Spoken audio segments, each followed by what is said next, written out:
2026 বিশ্বকাপ যেন লিওনেল মেসির হাতেই শেষবারের মতো ওঠে। এই লক্ষ্যকে সামনে রেখে নিজের মেক্সিকো ও কানাডায় আয়োজিত এই মহাযজ্ঞে বর্তমান চ্যাম্পিয়ন হিসেবে নামছে আলবিসেলেস্তারা।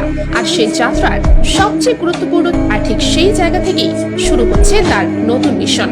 আর্জেন্টিনা ফুটবল অ্যাসোসিয়েশনের এক অনুষ্ঠানে ভিডিও কনফারেন্সে নিজের অনুভূতি জানাতে গিয়ে মার্টিনেজ বলেন, বিশ্বকাপের অনুভূতি ভাষায় প্রকাশ করা অসম্ভব। আমরা যারা আগেও খেলেছি সবাই জানি বিশ্বকাপ মানে অন্যরকম উত্তেজনা, তবে এবারটা আলাদা। এবারের প্রস্তুতি, এবারের উদ্দীপনা, এবারের লক্ষ্য সবকিছুই আগের চেয়ে অনেক বড়। জাতীয় দলের হয়ে খেলাকে নিজের ক্যারিয়ারের সর্বোচ্চ সম্মান আখ্যা দিয়ে তিনি আরো বলেন, ক্লাবের সাফল্য অনুপ্রেরণা দেয়, ব্যক্তিগত পুরস্কার ভালো লাগে, কিন্তু আর্জেন্টিনার জার্সি গায়ে দেশের জন্য মাঠে নামার অনুভূতি, এটাই আমার ক্যারিয়ারের চূড়ান্ত শিখর।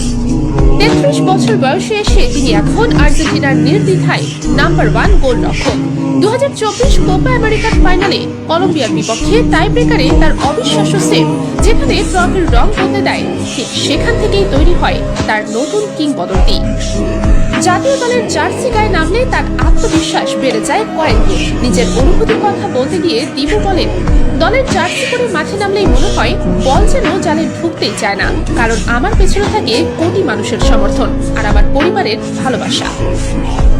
অ্যাস্টন ভিলার হয়ে ব্যস্ত সূচির মাঝেও চমৎকার ফর্ম ধরে রেখেছেন মার্টিনেজ। প্রিমিয়ার লিগের চলতি মৌসুমে 11 ম্যাচের 4টি ক্লিন শিট, কিপার হিসেবে তার ধারাবাহিকতার স্পষ্ট প্রমাণ। ব্যস্ততা তার জন্য কোনো চাপ নয়, বরং এতে তিনি আরো শক্তিবান।